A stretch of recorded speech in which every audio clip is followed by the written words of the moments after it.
where a lot of people go wrong is that they don't have a strategy. Or maybe they don't understand all those things. So first, if we're going to say, where do people go wrong? You should understand that branding is who you are and how you differentiate.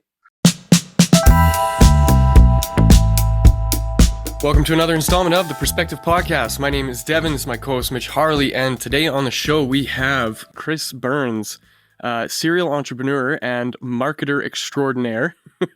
We had a little bit of time just chatting off camera here about what he does and what he's working on, but just for the sake of the audience, can we get a Cole's notes of that, how you kind of fell into this world of marketing and why you're passionate about it? Yeah, well, thanks for having me on the show. Marketing has been kind of in my blood for a long time. I feel like it was just something that was meant to be. But I was first really exposed to marketing when high school, I had a chance to take an elective and I knew some people taking marketing. I'm like, well, that's fun. I didn't know what it was, but I knew you get to take a class trip to New York City. And as a small town boy from Wisconsin, I was like, that sounds pretty cool. I'll work in the class store. And I was like, whoa, this is cool. Joined DECA. I thought, I'm going to go to college. Maybe I should study marketing, something I know and kind of liked. And so I got a degree in marketing, worked in a family business for a short period of time, and then kind of realized, I'm not bad at marketing and it's something I want to pursue. So I ended up, taking a few different jobs throughout my early stage of my career, working in product marketing, working in sales, leadership. It was always a part of my career. And it really wasn't more than probably 7-8 years ago where I started my first real business. I say real because growing up in my 20s, it didn't feel like an internet t-shirt business was a real business. But and that's kind of where I started working for an agency. And working for an agency changed the way that I did marketing, changed the way that I viewed marketing, and really helped me flourish as an entrepreneur, because I believe that so often we're not so much, let's say, like I owned a party bus business. I wasn't really a party bus business owner. I was a marketer. I built my business on marketing, and that was how I gained customers. So I always viewed a lot of what I did, and a lot of startups who are successful are good marketers. And so just kind of a game changer for me. That's interesting, that you started with the marketing as the background and then moved into that entrepreneurial startup, space. Typically what I see happening is it's always the other way around. Somebody will have an idea for a business and have absolutely no idea how to take it to market and how to get people interested. What do you see as being the big difference there between those two worlds? Yeah. I mean, I grew up kind of around a small business. So to me, I always felt like I had a bit of an entrepreneurial bug in me. But it's interesting with marketing. I learned very early on the customer service and sales and all the elements of business, but that's a part of marketing too. So I think that if you have a marketing background, I think it just feels easier. So often people are tech founders, and maybe they're really good at something. Maybe it's finance, maybe it's HR, whatever it might be. And then they kind of have to learn marketing. It's so much easier if it's like playing golf or playing tennis. If you started at a young age, you can evolve with the game, right? Your game can evolve to what you're doing. And so I think, I started using social media back in 2004 when it started. And, I learned how to advertise when that came around. I learned how to make vertical video when that came around. I learned how to do a podcast when that came around. And so it's just the sooner you can adapt something, the more you can become an early adapter, the stronger you're going to be at anything, specifically marketing. From the perspective of marketing, there's the people that are in the world know, or at least have a sense of, like, some of the key elements that make marketing work well. But they often get confused with things like, I don't know, marketing as a whole versus branding versus advertising. How do you differentiate all of these different, categories of, we'll call it customer acquisition strategy? How do I differentiate those? Well, they are all different. and they are all under the umbrella of marketing. What's interesting to me is that I think where a lot of people go wrong is that they don't have a strategy. Or maybe they don't understand all those things. So first, if we're going to say, where do people go wrong? You should understand that branding is who you are and how you differentiate. And that's important. That's kind of your foundation in marketing. And so I'm glad you asked that question. I've had a lot of conversations with clients lately, and it doesn't matter what industry. Let's just take me, for example, being a marketing consultant. There are literally thousands, if not millions of people who do what I do. And so I'm just going to say it. Like, you can go and you can find anybody who's going to offer a similar service. Now, someone would say, Chris, why would you say that? Well, I say that because I like to think I do something different. And so I focused a lot on my personal brand this year. It's a big part of my goal. And I've always said to my clients, you want to be good, that's average. You want to be great, okay, you're better than average. But if you want to be best, even then, it's like, okay, you're best. It means you're just a little bit better than somebody else. But I say different is best, better is good. And so, are you really? So in marketing, there's a lot of noise. I rise above the noise, hopefully, because I tell people this. This is kind of my little elevator pitch. I make social media so easy, it's going to be fun. Like, you're going to be excited to manage your social media. And it's going to be fun when you start generating results. And so someone says, hey, Chris, what do you do? I make social media so easy, it's fun again. I'm gonna help you enjoy managing your social. And it's going to be fun because we're going to be generating results. And I do that by helping people with strategy. So really that's branding. That's my personal brand. That's my elevator pitch. And then you get into your marketing, your advertising. So once you have that messaging, you have that brand, and you got to start spending some money to get that message out to people. So just understanding that they're all different, but all complementary in what I refer to as a recipe. And much like when you're cooking a pot of chili, you can't omit a couple of ingredients. That's a rabbit hole I can go down later, but I really believe that success in anything, specifically business and marketing, is very much a recipe, and you need to have a lot of those ingredients aligned. You have to understand what they all are. They're all So important. what is your strategy when it comes to that, making yourself different? Because as Devin knows very well, I have a hate on marketing. And Okay. and it's not that I don't believe in marketing. I believe strongly in marketing. I don't like marketers, and what has become the noise in, especially, like, I view LinkedIn as the cesspool of marketers. And they're everyone's claiming to be a marketer, and so you get these DMs, and it's like, hey, I can market for your business, and then you look into it, and it's like, you literally just manage social media. That's not a marketer. That's doing one element. That's changing a tire and calling yourself a mechanic. So it's a specialist. And there's this pool of sharks that all go under the guise that they are marketers. And it has turned a lot of people off, saying, you know what, I don't want to hire a marketer. I'm just going to hire someone in-house, pay one of my employees to do it, because I don't want to deal with that scammy feel that marketers have pushed onto that. And it kind of puts a bad rep on guys like yourself and even like Devin, where it gives me an excuse to really attack him. How do you make yourself different? How do you make yourself so that you're not in that kiddie pool of scammy sharks? You are spot on. I don't disagree with any of that. I'm very active on LinkedIn. I love it, but I will not, and nor do I. I mean, I did in the past when I work in a business development role for an agency, but I do not DM people saying, hey, check out my services. I do this, I do that. On the flip side, though, I get a lot of people that are like, hey, Chris, I do social media. I'm like, well, have you looked at my profile? Because that's what I do. Why would I hire you to do, like, that's how bad it's become. And it is a problem. I have people that, like, especially if they have LinkedIn Premium, they're just DMs. I have a long list in my phone, and it's all people who are leading with a sales pitch.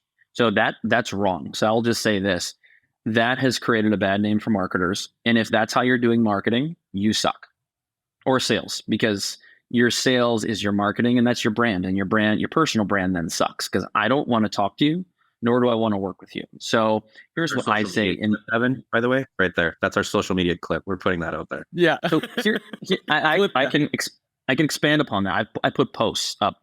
So I had a good conversation on my podcast with a guy who's like, oh yeah, LinkedIn, this and that. And he's a LinkedIn top voice that I respect the shit out of. And he said, cat memes don't work on LinkedIn. And I said, hey, I'm going to prove you wrong. I'm going to go put a cat meme up. And it was the best performing post I've had all year. And basically it was, and you're going to get a kick out of this, it was a cat prying its face and paw through the door. And I created it in Canva. And it's like, hey, I'm so-and-so. It's like pictures trying to slide in the DMs. I'd like to connect with you. And then, oh, by the way, I've got a sales pitch. Here you go. Like trying to get the foot in the door. And it's just annoying because everybody does that. So when I connect with people, I don't even send a message. I don't message them usually. Or if they do, I'm like, hey, I'm Chris. Nice to meet you, whatever. Hope you're having a great day. But if I intend to want to sell that person, I will do it somewhere down the road. But I'm going to make myself aware to them because I'm going to create, and this is the trick here. That's not a trick. It's a process. Is I position myself as a thought leader. So when I told you before, I want to build my personal brand. I do not want to be an influencer. I don't want anyone to think I'm an influencer because that is a hollow phrase. Influencers are only people with big following. They don't add any value to your newsfeed unless you're just focused on being entertained on TikTok, but that doesn't do anything. I want to be a thought leader, and I want people to associate me with, oh, that's Chris, the social media guy. Oh, he knows a ton about marketing, or he knows a ton about strategy. And as a byproduct of posting content every day, which has been my goal for this year, once a day, it's just all informative. There's nothing that's like, oh, I'm Chris. You can also, by the way, buy this masterclass from me. No, I actually don't have any digital products yet. I'm getting there. But I really want to build a following, and I want people to see me as being an expert where I just give away free information. I'm really knowledgeable. And as a byproduct, what I've seen, the best people who are really good at this is they have people coming to their DMs saying, hey, how do I hire you? How do I get you to build a strategy for my business? And so reverse engineer it. Nobody wants DMs. Like, hey, let's get a meeting. Hey, I'm a number one strategist on LinkedIn. I don't give a shit. No one cares how big your following is. What people want is they want to be informed. They want to be educated. And that's where you build trust and authority, is by creating thought leadership content and leaving out whatever services you have available for sale. Because I'm telling you right now, if I'm looking to hire someone in HR and I'm following them and all they do is just teach me all these wonderful things, well, when I have that need, who am I going to go hire? Someone I know and trust, or someone who's sending me these freaking spammy messages on LinkedIn or whatever platform it might be. I think that leads well to why you did a podcast. Yeah. Now, I like to think too that, if you want to become a thought leader and you want people to help distribute your message, have a podcast authentically, not because you want to sell. And oh, by the way, those people will likely, if it's a good podcast with a lot of purpose and value and authenticity, they're going to promote your message too. And, if you promote them, they promote you, that will help you get the word out. And again, that thought leadership, it all comes back to that. Then people will warm up to the idea of you being an expert. And yeah, I'm going to put this guy on my radar for if I ever need a marketer. But I would say this though, like, if you are in marketing, don't position yourself as a marketer, because that means a lot of things to a lot of people. Mm-hmm. Be good at something. So like, I think I mentioned before, it's like I have this elevator pitch and I focus a lot on social media and strategy. I can do a lot of other things. Like that's kind of what's interesting, but that's not interesting to everybody. Right. So I'm either going to be nothing to everyone, or I'm going to be something important to an audience that needs me. So you can't be everything to everyone.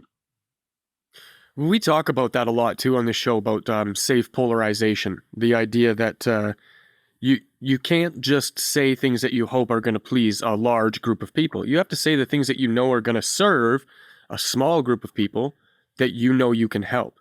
And at some point, those people, when they decide that they need somebody like you, because you've been giving them so much value over a long period of time and you have that depth in that relationship with them, they're more likely to want to work with you than, say, your competition. And one of the things, just to add to this whole thing, a perfect example of what separates the marketers from people like you who are like thought leaders and actually like contributing to the community. An example that I would use is from my own experience as a sound engineer. So I was a musician since I was 14 years old. Fast forward to just out of high school, I started learning how to use recording software and equipment and all that kind of stuff. And as I got good at what I was doing, people wanted what I had because they heard what I was doing.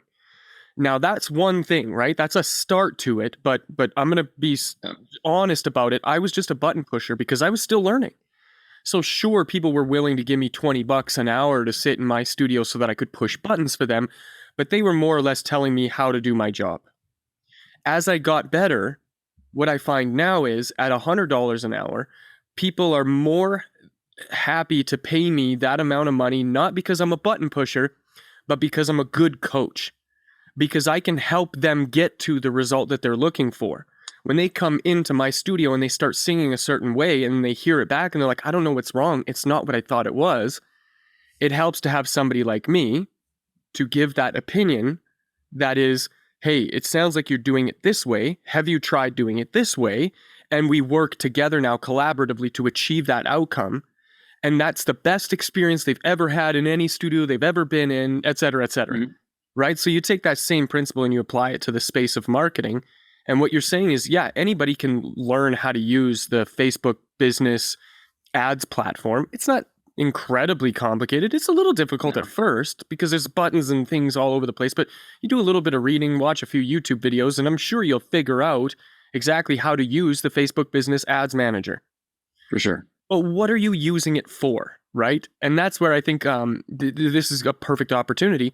I call this the straight for the kill ads, where they put up a little flyer that says like, hey, I can clean your gutters. Click the button to get a free quote. And like, they'll spend $50 on that, not get a single reply and go, Facebook ads don't work. Yeah, I've seen it a million times. How do you deal with that?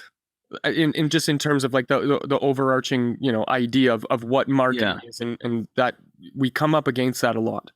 You use the word hope, and that's what a lot of people do. Their strategy is hope and pray, which is not a strategy. It is exactly that. They dip their toe in the pool, and you have to jump into the pool. It's like I use the saying a lot: when God opens a door, you should walk through it. Well, I heard on a podcast someone said half these freaking people won't even get up to walk to the door, let alone walk through the door. So here's my take on it. And I do a lot of public speaking on marketing, and I always ask the question because strategy comes up a lot. How many people in the room have a strategy? So 100 people in the room. I mean, I'm kidding you. I'm not kidding you. Maybe 10 people, so 10%. And then I'll say, okay. How many of you have the strategy in your head though? Because a couple hands go down. And I said, because that doesn't count, right? And of course, people laugh at that. And then I'm like, okay, 5, 6, maybe 3, depends on the audience. I'm like, really? How do you? And this is the question: how do you expect to generate results if you don't have a strategy or a business plan? Like, do you think any major corporation, publicly traded company has a plan? Of course they do. Do you think they have financial projections? Yes. Do you think they have an emergency crisis plan in HR? Of course they do. Do they revise that? Yeah, they do, and they look at it all the time. But without a strategy, how do you know what's your goal? So like you said, oh, I'm in a gutter cleaning. It didn't work. Well, what was your objective? Personally, not like, oh, I want to get calls. And that's not a goal. That's a hope and a prayer, right? So you have to quantify. Did you quantify the goal? Did you set a timeline? Did you have, and this is important, good copy and good visual? Because if you don't have that, I don't care if you have goals or not, the ad will suck. I go through, you can go to the Facebook ads library right now. I think it's like facebook.adslibrary.com and type in pizza, because I had a company in that category recently, and millions of ads. You can see every single active ad currently running under that category. There are some that are not relevant, but all are. I was like 99% underwhelmed. Ads sucked, garbage, stock photos, no offer, not relevant, cheesy, and I don't, no pun intended, but I just was taken aback. I'm like, oh my God, who's running these? What agency is running these ads? So there's a lot of things going on with ads, but I think you have to have a plan. You have to quantify a plan, set a timeline. And let me tell you this, ads are a lot like working out. If your goal is to get buff, 1, you're doing it for the wrong reason. 2, If you go and do it for a week, I don't care if you're doing it like 2 hours for 7 days, nothing will happen. Almost nothing will happen. You need to have a long-term plan, and ads need to be in your strategy. I go back to this, and I know I'm going down a rabbit hole here, but a lot of companies tell me like, Chris, we need help hiring, right? Okay. So job posts don't work, right? A lot of reasons why, but as a big company, you're always going to need to hire. So don't tell me, well, like, oh, well, now we need to hire. What are we going to do? If you're proactive about this, you have ads ready to run, and you're always kind of keeping them running, so that when someone does see your ad, they'd be like, oh, well, oh, I've seen this before. Oh, I know this company. They're kind of already warmed up to the idea of who you are because they've seen it. So I call this the light switch theory. You can't flip a switch and say, oh, we're going to go hire some people. This is great. Or we're going to sell our gutter cleaning service. That is a hope and a prayer. Light switches, flip it on, flip it off, doesn't work in marketing. You need to be proactive, not reactive in your marketing, or you will fail. So I think there's another myth that needs to be debunked or maybe clarified, is that we talked about the difference between advertising and brand awareness and all of that. But there's this concept for a lot of people that don't fully understand marketing, that they say, okay, we have to put like this sale out and let everyone know about this sale. And then that way they'll rush to buy at this discounted price. And they take the concept that these big guys do, but they don't understand why they're doing them. They think because McDonald's ran a coupon book, that's what you have to do to make more money, because McDonald's can see a literal ROI on that coupon book. Or, IGA or Sobeys can turn around and put up this flyer that has a bunch of hot deals for that week. But people don't understand the science behind that. And they think that if they apply that to their business by saying, oh, Friday special, everyone run in and you get 10% off, it doesn't work. So why do people buy into that advertising style rather than that long-term marketing relationship that you need to build with the consumers? I think as businesses, most small businesses do it out of need. So they're being reactive. And I see this a lot, especially with the recession looming, and we've seen it over the years, small businesses are like, oh, well, things are kind of tight. Let's run a sale. Well, they're doing it out of need, not out of part of their plan. And so I think that's part of the problem. But I will say this about sales. I don't give a shit about 10% off. I don't care about 20% off. Unless I'm actively looking for, say, a new pair of sneakers, and I happen to see a 20% off or 25% off on my Facebook newsfeed, I don't care, because I can literally go anywhere online. I can go to the website and there's going to be a pop-up that says 10% off. I don't care if I say $5 or $10. I need sneakers anyway. So I think thinking that a discount is going to help you increase sales is false thinking. Can it help? Yeah, absolutely. Should that be a part of your strategy in the holiday season? Yeah, for sure.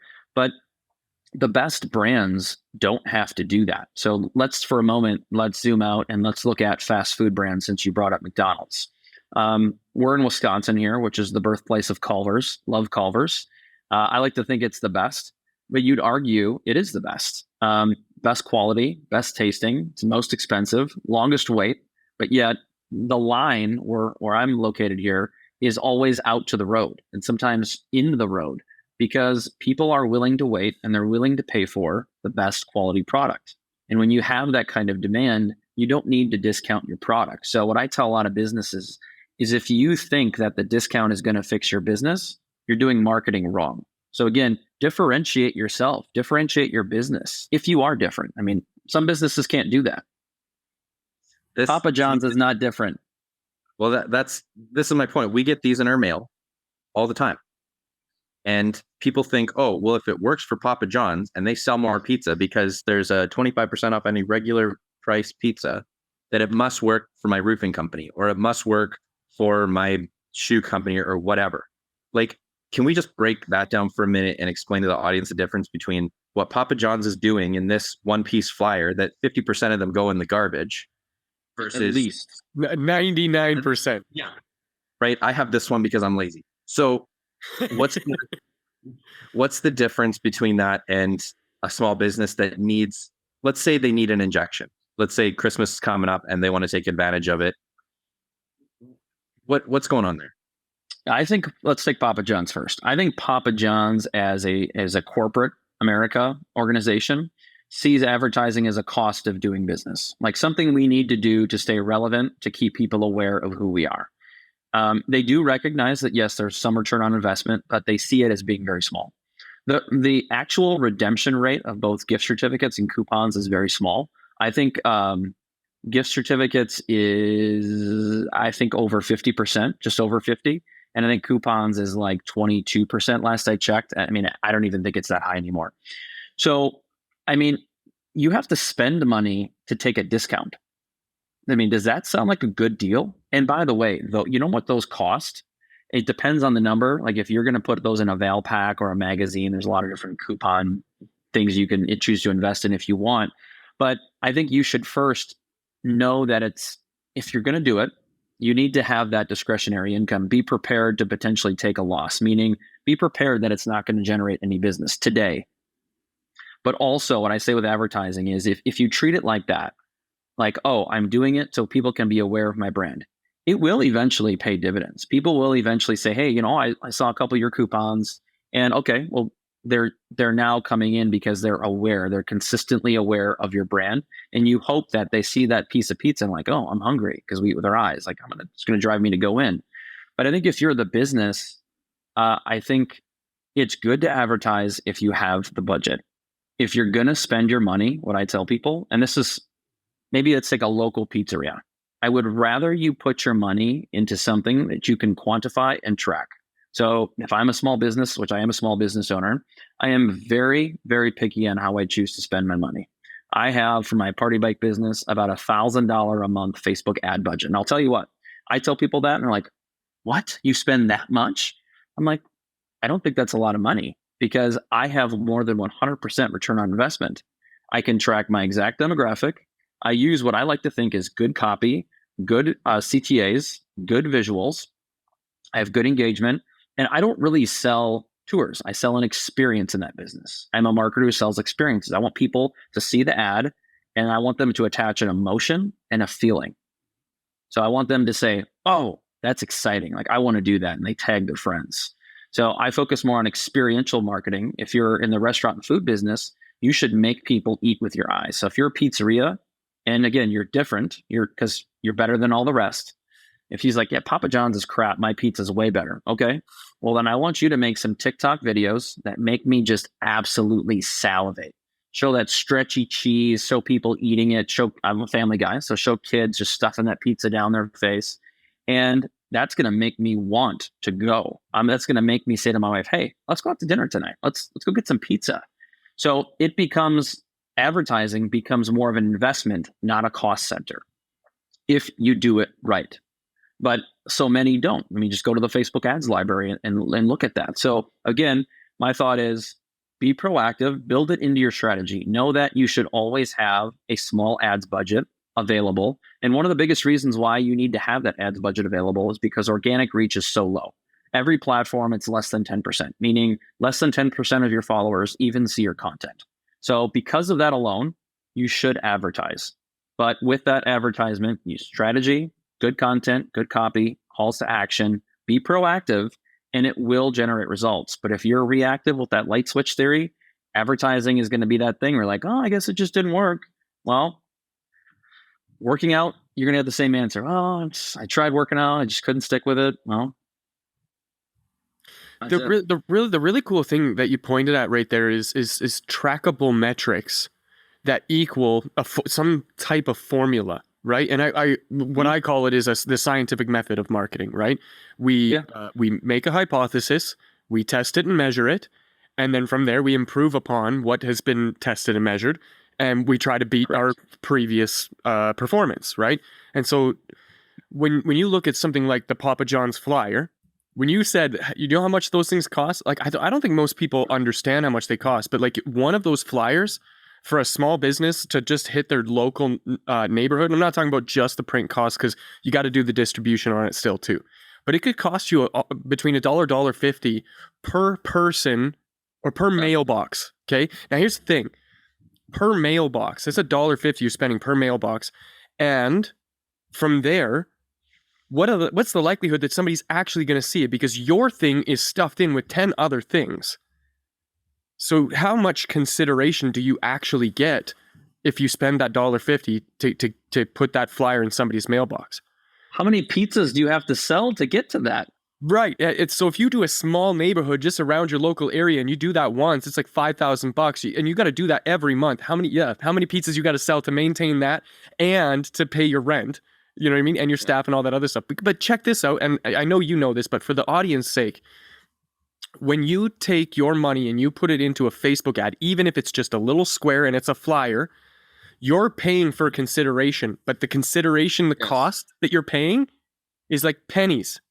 Half a penny. True.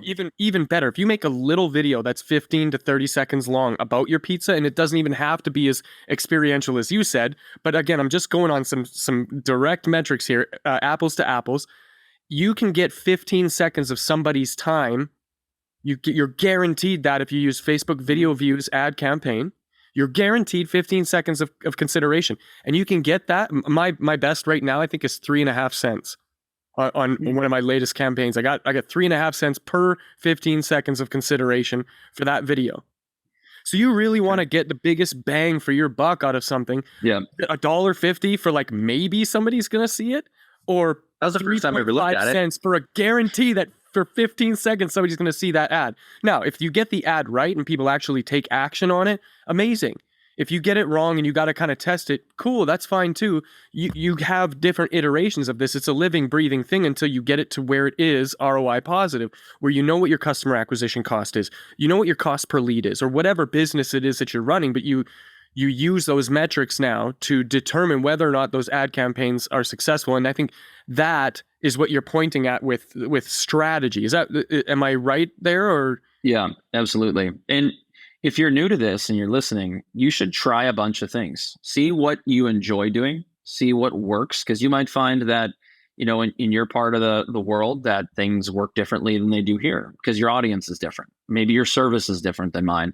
But yes, you should. And I'll tell you what, when you go into the analytics, a lot of people freak out because there's a lot of information that I will say just mostly is not relevant. There's just so much. So focus on some things that are really important. So I like to make sure that I'm continuing to grow my reach. I'm continuing to grow my engagement. Clicks, obviously, you want to see how many people are going to your website. But ultimately, you mentioned considering. I mean, what are they considering? Because so often you get served a bad ad. I'm considering that you have a crappy business because it's not relevant. I've got ads for local businesses that aren't even in the state of Wisconsin where I live. I almost wanted a copy like, hey, by the way, I don't know who's running this, but you should probably turn this one off because you're wasting a lot of money. So, I mean, there's that portion, but yes, strategy. So go into it saying, here's what I'm going to measure. I'm going to measure these 3 things. You don't have to measure a lot. And then you can keep track of that every month and see what is working. The other thing that I would recommend to somebody is keep an eye on them once or twice a week. And I say that because I've run ads before that I've forgotten about. And you're like, oh boy, there used to be a relevancy score where they would tell you how well the ad's performing, and now it's like an optimization score. If that's not performing well, turn it off. Something's not working, something's not right, and start over. And if you do that, you will figure out what it is. Now, maybe you don't have a call to action, maybe you're missing something, and Google specifically will tell you, here's the score for this ad. And if you continue to fall at 60%, you're going to spend a lot of money. That's not good money spent. So it is pretty easy. So I would recommend that. Google is a great spend. So Google ads, just generic search ads, are awesome. I also love YouTube. So you mentioned 3 cents. I can one up that. This was 2 years ago now, so maybe it'd be hard to achieve. But I was running what's called a pre-roll ad on YouTube for just locally for my party bike business, and I was paying less than 1 cent per view. Now, I think that's really good. Now, because I'm targeting the people that I wanted in this geographic area, these demographics, and I even had people tell me, they're like, hey, your ads are playing on my TV at home. I'm like, what are you talking about? And I didn't realize that a lot more people than I recognized at the time had Google TV, that they're cutting the cord on cable, and that my internet ads were showing up on people's TVs in their living room.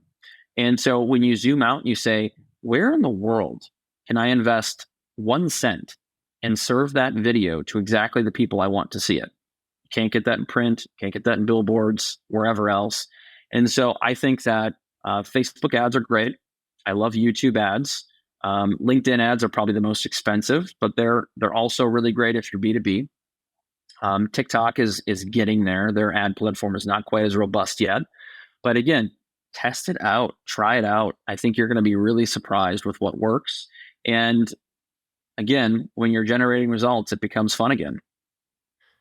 Yeah, that's funny actually that you mentioned the TikTok thing, because that's where I keep pushing people who have smaller budgets, because not only you get pretty good reach, and they have a pretty decent targeting, but they got to show these videos to a lot of people to figure out who's actually going to click on it. Yep. So I got a video that I ran an ad on. I've been running for the last 2 weeks. I think it's almost at 200,000 views. Of that, I think I maybe have Wow. 500 or 1,000 click-throughs to my landing page, and this is just a test that I've been trying to run myself for podcasting services. But to see how many views this video is getting, to be able to have that kind of brand reach, you're not going to get that on any other platform. And honestly, I don't think Maybe YouTube. Maybe, right? But I don't think I spent more than $200 so far, and it's That's just good. a test. So the idea that you're pointing at is to go out there, and I like this, the ready, fire, aim thing, right? You just put Just a read that plan book. down on Love paper, it. let it go, and then see what happens, and then adjust course as you go. You mentioned a couple other things though, that I didn't want to kind of pass over. The first one was make sure you have good copy, make sure you got some good images or good visuals. Yep. For you, how do you determine what is good copy and what is good visuals versus what is bad? Maybe that's a better way to put it. Like, what is bad stuff? Yeah.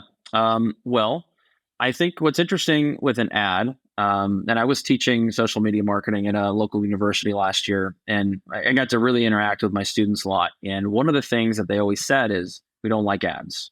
We don't like interacting with ads. We don't like to see ads.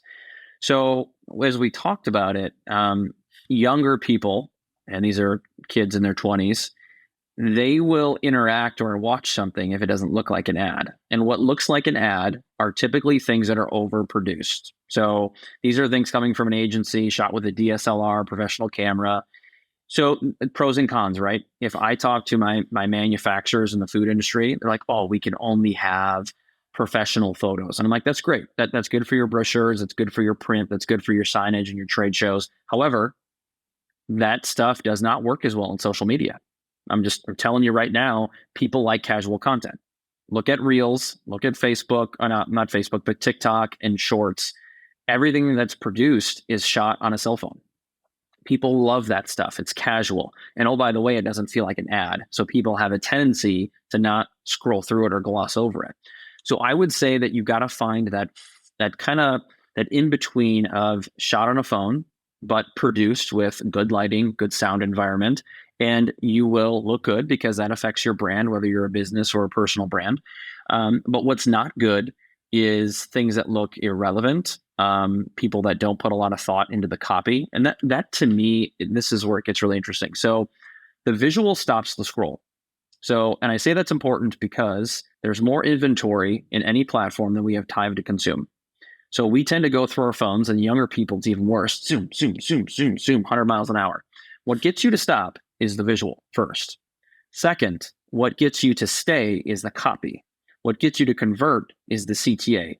So visual is number one. And I'm not saying one is more important than the other.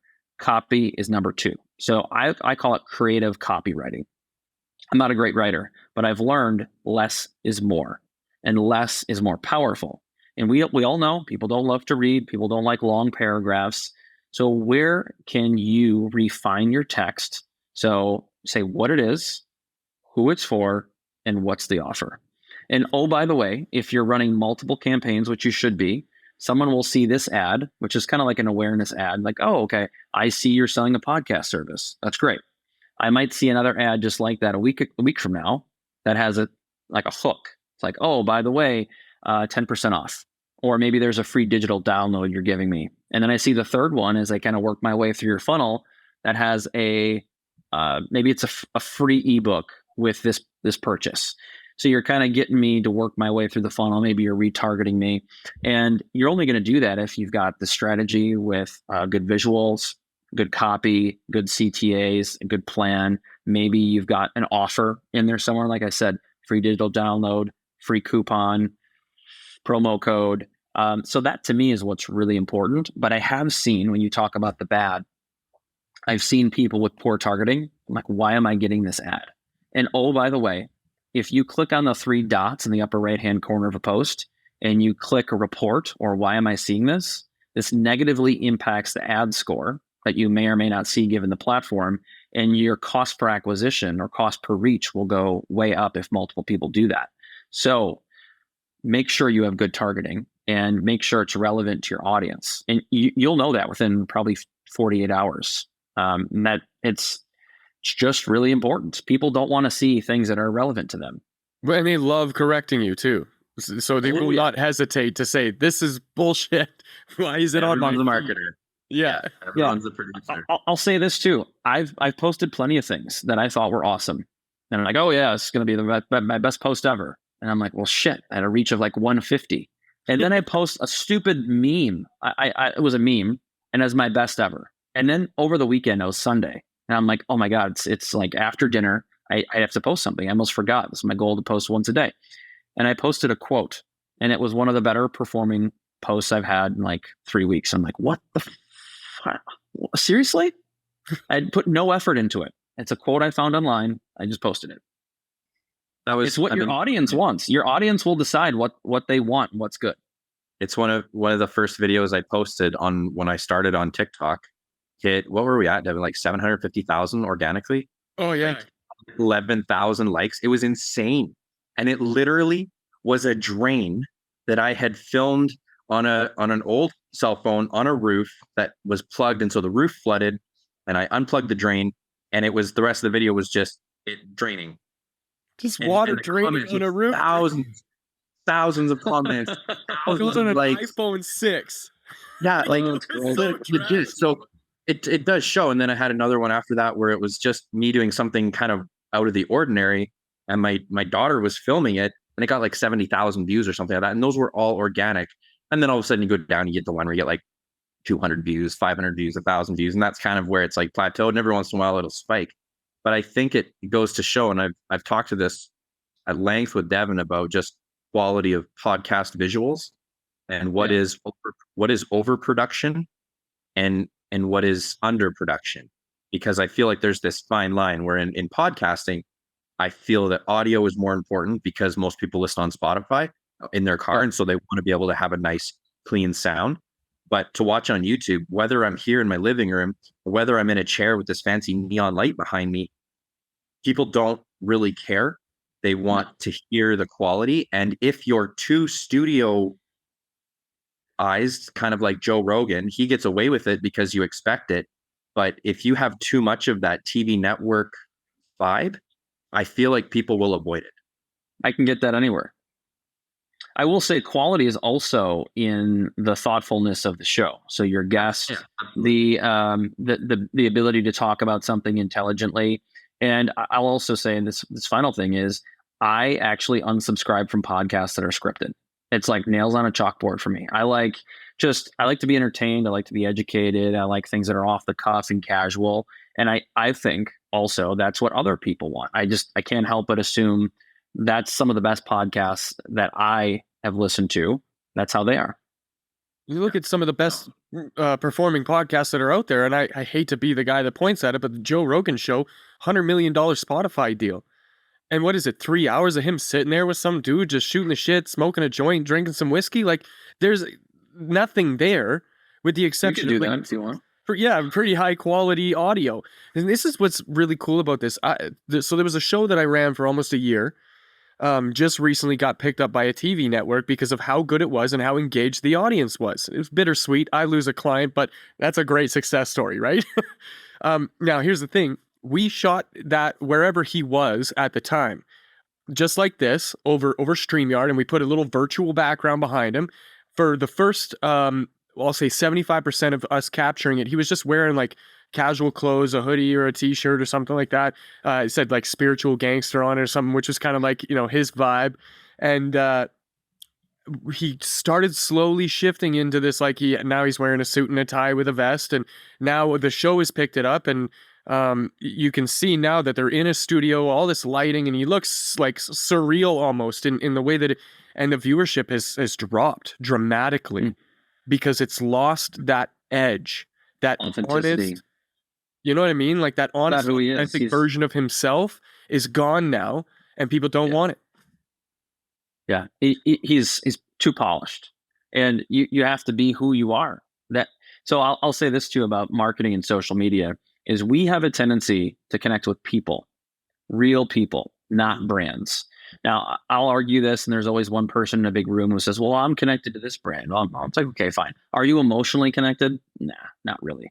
So when it comes to a podcast, you have a chance to build your personal brand, and you have a chance to connect with people. And when you connect with someone authentically, you build trust in them, they have authority, whatever it is. Some point down the road, you can then say, "Oh, by the way, I just wrote a book." And you just have to tell people you wrote a book and they will go buy it. You don't have to sell your book to them. You can say, "Hey, I'm dropping this cool masterclass. I'm really excited about it. And it's a lot of what we talked about." People will just go buy it. You don't have to sell it to anybody. And that's where I think we're talking about advertising before. It's different when you've built up all this equity and you've made deposits, as I call them. You can then say, "Oh, by the way, I've got this. Oh, by the way, I'm doing this," and people will want to support you. They're going to want to buy it from you. They're going to be happy that you got a sponsor for your podcast. But as soon as you change, like I don't think Pat McAfee changed when he got his $30 million deal. That's when things got to go wrong. And when you change, podcasts change, your audience won't like that. Yeah. That's what I feel is so important when it comes to selling is you can have the best deal in the world, you can have the best product in the world, but if people don't believe it, they won't buy it. And so you need the credibility. You need the lended credibility. And that's why in the production world, they went into like celebrity, endorsers because they give lended credibility, but we don't have that and necessarily don't even buy into it per se. So how do we have products in our companies and our businesses? How do we gain credibility? Well, what podcasting has done has allowed us to build our own. We don't have to rely on anyone else for credibility because now we're giving a platform to say, "Hey, if you want to believe that what I'm saying is true, listen to the show and you can see for yourself." That's what I think is so beautiful about podcasting. It's why we push it as a business marketing strategy, because it's the only, I shouldn't say the only, that's not fair, but it's one of the few ways that you can build lended credibility internally. Yes. Yeah. And you can take this platform with you wherever you go. Change jobs, you move across the world. You can always have this platform. And once you build an audience, you can monetize it someday. You can sell it someday, whatever the goal is. But you mentioned something that's really important. If you sell a product, a service, or a podcast, and you have an audience, make sure that you capitalize on social currency. Now, I say this is so important, whether you're a roofing company or you're selling widgets or pizzas, is capture as many testimonials from people as you can and put them on your website. That to me, I call it social currency, and you put it in your social media bank or your website. So when people visit you online, they say, "Oh, wow, okay, this isn't like 3 testimonials on the bottom of your footer. This is legitimately like." So I had a call the other day with someone who's has a sales program, and he had 150 video testimonials. So they're real from people who went through his program, and I was just in awe. I mean, immediately I had this massive credibility. He's like, "I have 40 of them that aren't even on here yet. I'm trying to get my team to do it." And how do you not believe in that then? Right. And so, but that's also something that people don't do. So if I'm a pizza company, I've got 100 reviews on Google My Business, which is now, I guess, Google Business Profile or Facebook, and you don't respond to them. It looks like you don't care. Like you don't even know you have this currency that you should be leveraging. And then you take that and you make that into pieces of content. You can sprinkle that into ads like, "Hey, best pizza in the state." says 150 five-star reviews, average 4.7. You get to use that. You leverage it. And I think if you don't, maybe you're not super confident in what you do, that should give you the confidence to say, yeah, you know what, we're better than the rest. We're different. Well, Chris, we're kind of coming up to the end of the show here. We've touched on so many incredibly powerful topics and strategy and all that. That I just want to say, first of all, thank you for being so generous with your time and your knowledge. My pleasure. It was a good time. I love talking marketing, and I love to help people. I'm sure we could have extended the conversation like Joe Rogan another 2 hours. Yeah, easily. And I just want to say that we may extend an invite to bring you back on to kind of as a to be continued from this show. I want to kind of leave people with something actionable or tangible at the end of every show. And uh, from you, I guess the question is for any business or entrepreneur or startup who is kind of in that place where it's like, okay, I need to start thinking about marketing. I'm ready for it. I got a budget. I want to do this effectively and efficiently. What would you suggest the best place to start for somebody who's in that position? I think that the most important thing is to build a plan, and a plan or strategy. But the key with that is just to make it simple and easy. So we as entrepreneurs, we tend to be like, oh yeah, let's go do this. Oh, let's go do that. Right? You see the squirrel and we get distracted. So it's really important that we make it easy. What I mean by that specifically is create a 1 or 2 page plan. And why that's important is because we as entrepreneurs will sit down, especially if you have multiple ventures like me. I've got this massive notebook with a million things, and it gives you stress and anxiety. Like, oh my God, I got a lot of shit to do. Oh, like how am I ever going to do this? Yeah. So take a step back. You don't need a 15 page strategy. That is actually useless because there's more fluff in there than we need. So simplify it. What are your 3 goals? Because we can't have 5 goals. You're one person or even 3 people. You can't have 5 goals. It's too much. And what is your objective? What's your mission?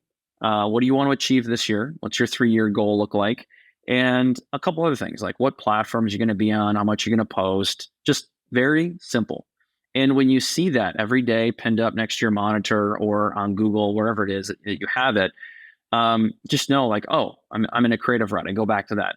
That's my goal. That's my mission. Posting 3 times a week. Got to do that. And you won't be overwhelmed by it. You'll just be like, oh, it's just staring me in the eye. It's just a 1 page, 2 page document. And that to me is, I think, the best place to start is create a very simple, intentional plan that you can achieve.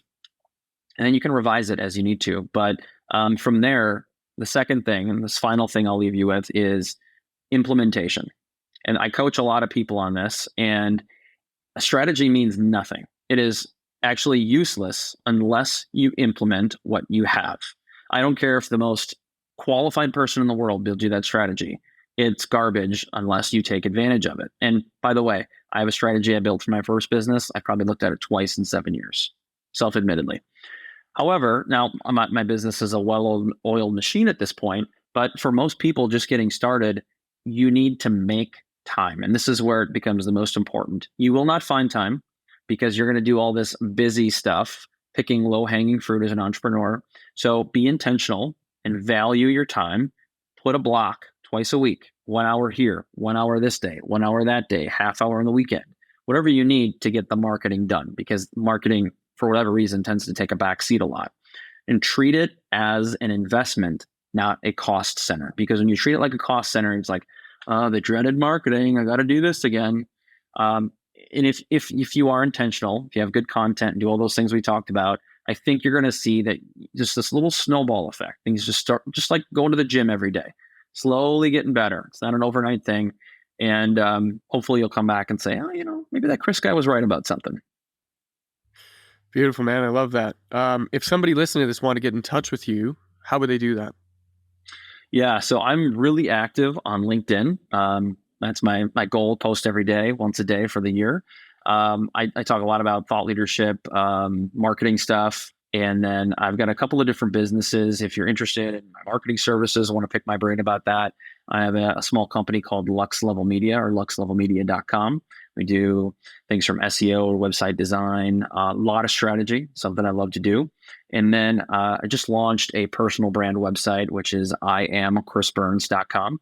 And what I have there are some digital downloads, LinkedIn cheat sheets, some coaching opportunities, and a free masterclass if anybody's interested. So really just the goal to help people. I feel like if I can leave people empowered and educated, that hopefully they'll refer me to other people. And that's kind of been my whole goal. Beautiful. I'll make sure we get all that stuff in the show notes when we do the release on this. And that's it for this show. So if you're listening and you want to get in touch with me or Mitch, it's theperspectivepodcast.ca. But otherwise, that's it for this episode, and we will see you in the next one.